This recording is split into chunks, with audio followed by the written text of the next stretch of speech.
Aggressor Adventures. For over 35 years, we've designed adventure vacations around the world, helping travelers experience the majesty of the oceans and the call of the wild on our dive trips, river cruises, and safaris. From the Galapagos Islands and the South Pacific to the land of the Faroes on the Nile River, with personalized service in every vacation destination. Aggressor. Adventures of a lifetime. From the Apostrophe Podcast Network. Hello, everybody. You're surviving life with Les Stroud.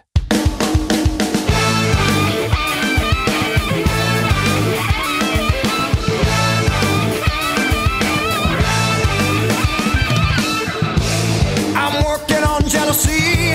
I'm not into hate. I'm working on anger, 'cause I'm not into rage. A couple of years ago, I was asked to appear in a documentary that was being made about the subject matter of, wait for it, Bigfoot. If you're not aware, I produced a 10-part documentary series myself called Survivorman Bigfoot. You can see it right now, actually, on my YouTube channel, Survivorman-Les Stroud. Go check it out. And yes, please subscribe to the channel. It's free and I'll keep them coming. Now, the series itself has gotten a lot of respect over the years, I would guess simply because I treated it like what it was, an actual documentary series, not a reality show like all the others. So a few dudes wanted to interview me for their film. I said, sure, under one condition. I'm not signing anything. And I'm going to record myself at the same time and do what I want with it.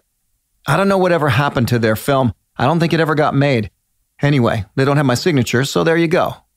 And here we go. I better set the stage for you. This first part of this 3-part discussion, or rather one-sided conversation, is when we were still driving in the Jeep looking for a place to sit and film the interview proper, so you'll hear the rumble of the car in the background.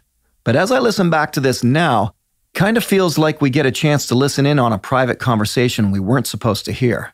And I got a chance to speak about a lot of matters concerning the subject of Sasquatch. Consider this part 1 of our chat just the beginning, the tease, if you will, for what I will get into in parts 2 and 3. So sit back and listen in, and maybe, just maybe, you'll find this endearing topic of discussion interesting. These are the words of, well, again, me. Everybody wants their version to be the definitive version. And what's the truth? I'll tell you what the truth is. None of us have a freaking clue what they are. We don't know. We don't know what they are, what they do, why they are, and that's what's just kind of freaking everybody out, because everybody wants to lay claim. I'll never say, this is what they do, man. This is what they... Until one's standing right here and we're interviewing and Jimmy Fallon has them on the show, we're not going to know. So you can't make claims. Life was made for living. And dreams were made to fly.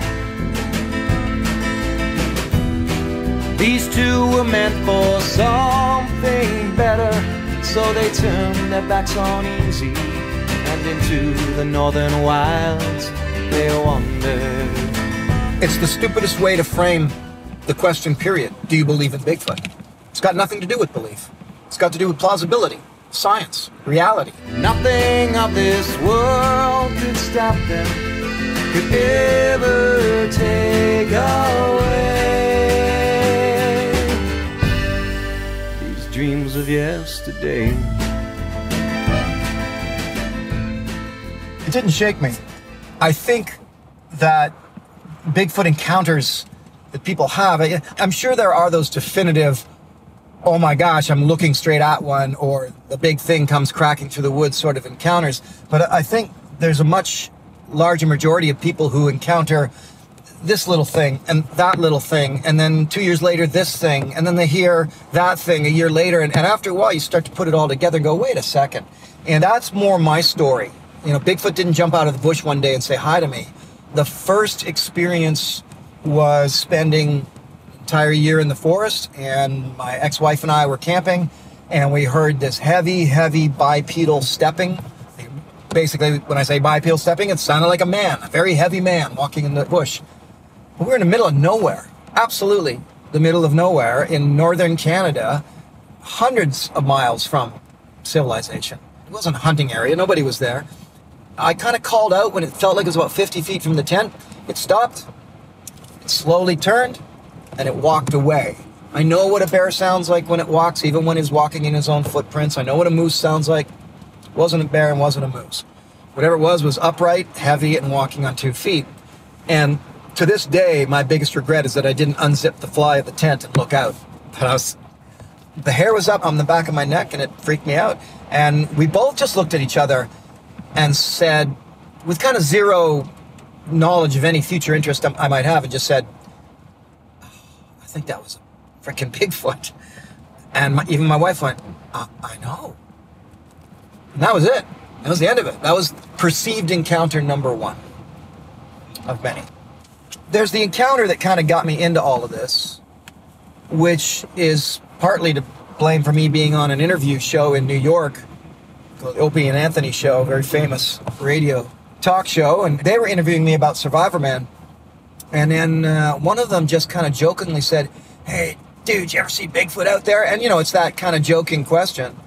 And I will always answer honestly, no matter what interview I'm on, if they ask a certain question. And so he asked, so I went, well, as a matter of fact, and then I told this big, long story about it sounded like this big, huge gorilla making sounds like that in the Alaskan forest. The thing is, I was filming Survivorman, and I didn't really want to get caught up in the Bigfoot thing. I just wanted to film Survivorman and all my survival stuff. So when I heard that 5 times out in the forest and then it taking off and crashing through the trees like a freight train, I just went, okay. Well, that was interesting. And it wasn't a grizzly bear. So that set me off on this path. The reality is that I've had several encounters. And when I say encounters, experiences in the forest, in places where there's supposed to be Bigfoot, and the experiences, I cannot account for these experiences. I can't say it was a moose or an elk or a cougar or a bear, and I know those animals very well.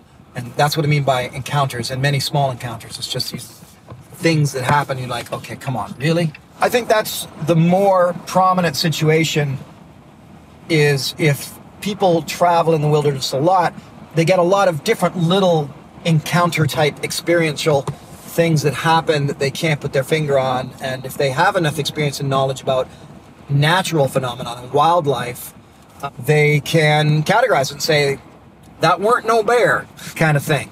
That's what a lot of people say, which is different from the person who has the big reveal and Bigfoot standing on the trail 50 feet in front of them. It's the stupidest way to frame the question, period. Do you believe in Bigfoot? It's got nothing to do with belief. It's got to do with plausibility, science, reality, belief. No, I mean, you might as well talk about fairies and angel dust and ghosts and Harry Potter, if you like. But this isn't about believing in something. This isn't Santa Claus. Is this plausible? Is it realistic? Is there science behind it that can back it or would be willing to back it? There's so much anecdotal reference that we always turn to. But one thing I will not ever answer is the question, do you believe in Bigfoot? I mean, that's, you know, at the party. Hey, dude, man, they believe in Bigfoot. Conversation's over. If someone goes, do you think this is possible? Now we have a discussion. So don't ask me if I believe in Bigfoot. It's the wrong question to ask. Is it plausible? Well, now that's a different question. I would say that I stand pretty firmly in a bracket that says, well, it's plausible. Realistic? Yeah, it could be scientifically realistic. Is there enough room for them to live out there in the what? Yeah, there's enough room. And I can explain all that in greater detail, but when you're just having the quick conversation, these perspectives, could something like that exist out there today? Sure it could, is the short answer. As much as I be the first one to make great claims that vast tracts of land need to be protected before they're gone, at the same time, there are vast tracts of beautiful, pristine, very rarely accessed land. You say, oh, but all the roads, yeah, I know, there's a lot of roads. It doesn't mean people are driving on them. You know, these squiggly little back roads in the mountains. I mean, it's not got regular traffic or anything. So when you start to look at that map, when you start to fly over, say, North America, or even just the West Coast, Pacific Northwest, if you are in a small plane and you look down and you say, could something exist down there? The answer, biologically speaking, is absolutely. There's plenty of food and water, and biological necessities are met in that place. The next part of the question is the difficult part. That's where it starts to get detailed. How? What do they eat? Where do they live? And most importantly, how many there are there? Well, you never see this, or, you get the skeleton question. Well, 60,000 black bears in Ontario, Canada. I've never seen a black bear skeleton, and I hardly ever get to see a black bear. So are there 60,000 Sasquatch, in the same area? Well, if they exist, there's probably only 1,000. It compounds. The complexity of it compounds because 1,000 what? Highly intelligent, almost human-like, very secretive, bury their dead, hide in caves, use telepathy to communicate, recognize what cameras strapped on trees actually are. Who knows? Big dumb apes? Sure, we'd have one in a zoo. And that's the one thing I always like to go with the apes thing is, if they were just big apes, and even big smart apes, we'd have one in a zoo. Guaranteed. But we don't. So you have to start looking at other attributes. And so you see, you can say, could these things live in Glacier National Park? Sure, but it spirals into a whole bunch of other questions. From my album Wonderful Things, Barn Sessions 1 and 2, this is a song written about the year I spent living in Northern Ontario in the bush where, yes, we had some kind of weird experience with some kind of creature. We'll never know. This is Northern Wilds.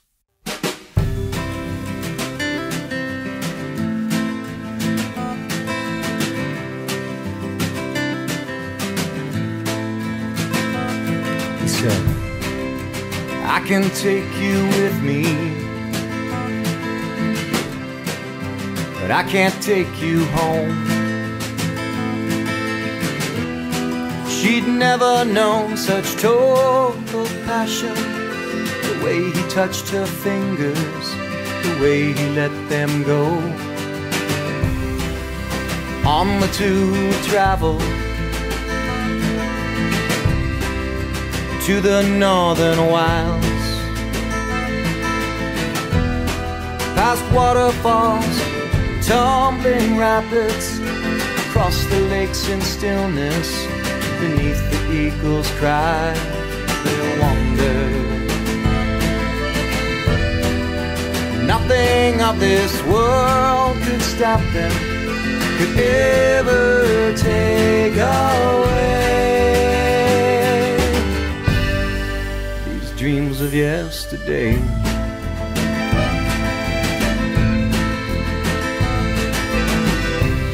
They made love beneath the starlight,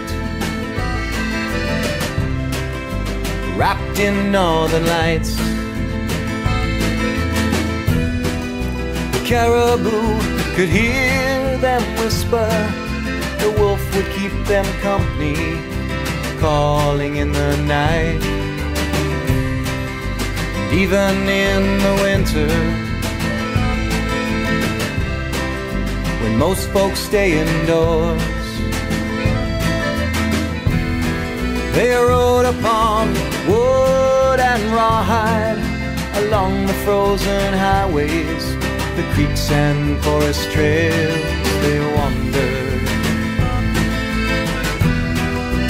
Nothing of this world could stop them, could ever take away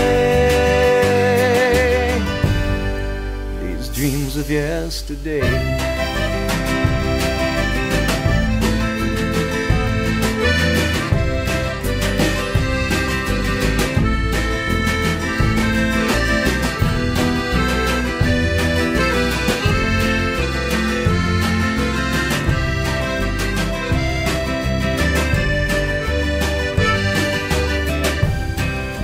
Life was made for living,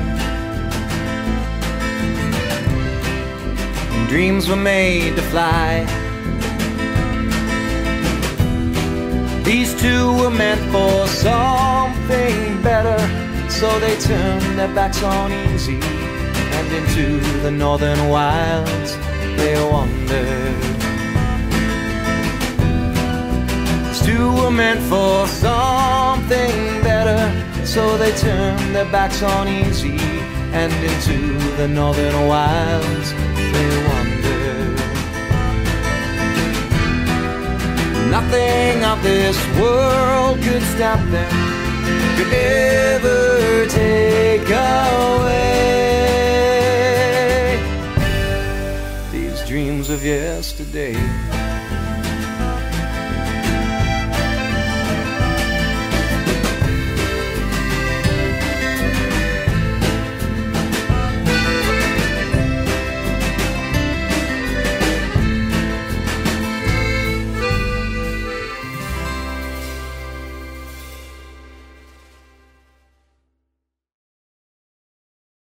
You're surviving life with Les Stroud.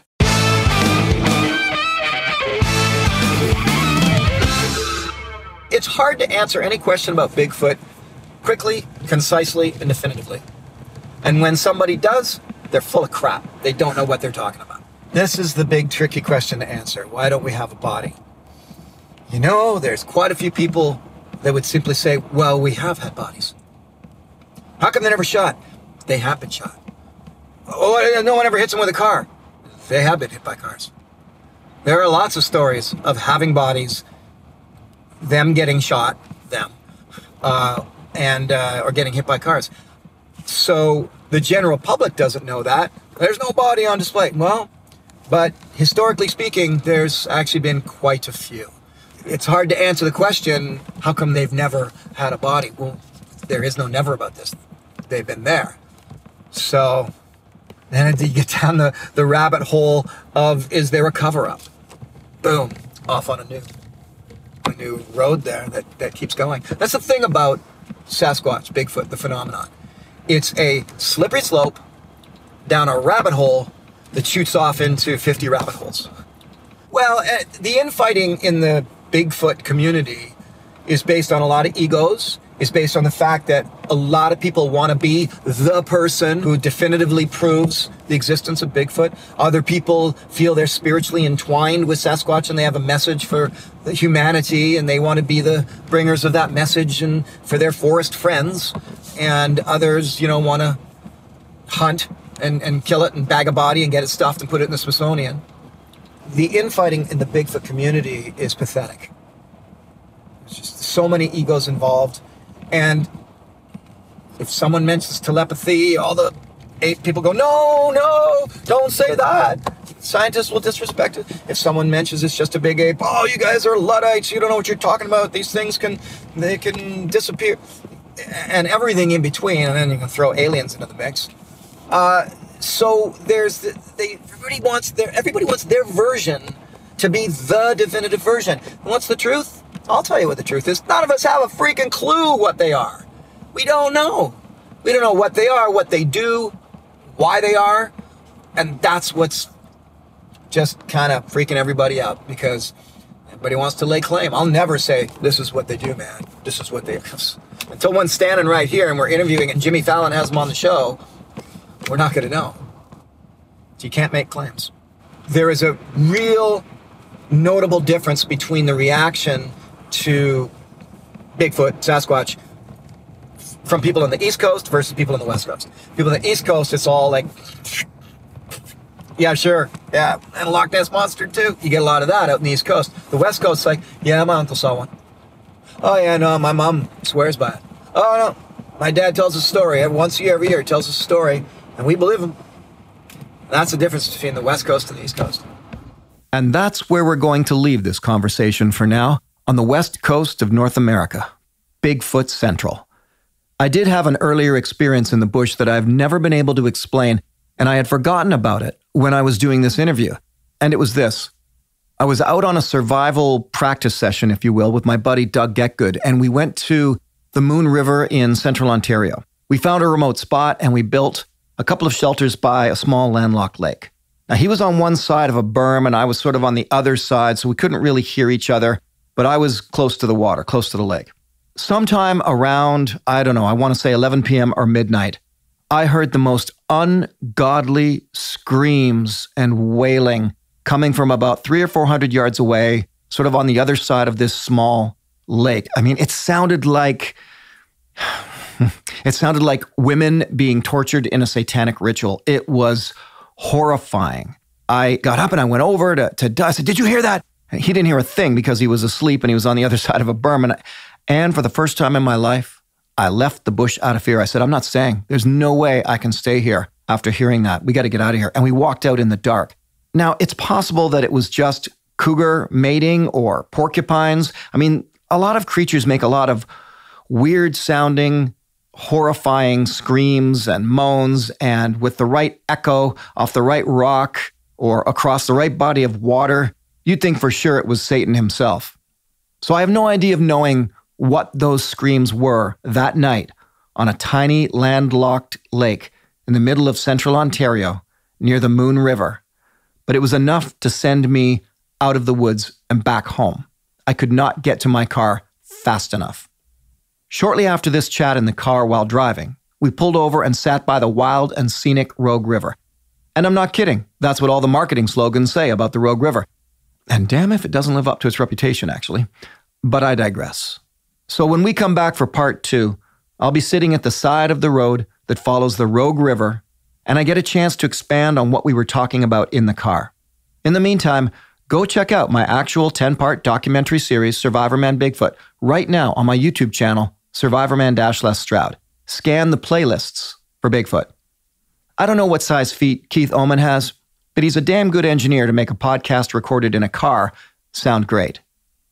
We, and whenever I say we, I mean I, am a member of the Apostrophe Podcast Network, a group of people with very big feet. Stick around, everybody. We'll figure this life out together.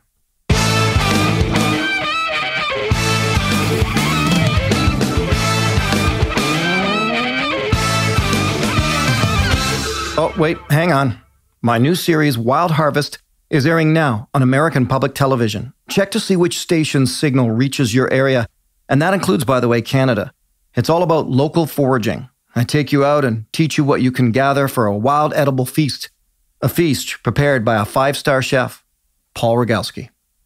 As well, head over to my YouTube channel, Survivorman-Stroud, where I'm uploading tons of free content weekly for you to enjoy, including archived Survivorman, Survivorman Bigfoot, director's commentaries, and new music, just to mention a bit of what's there. The secret, by the way, is to click on the playlists.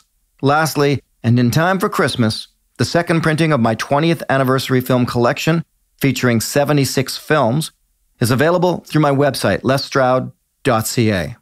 Okay, thanks. Go ahead.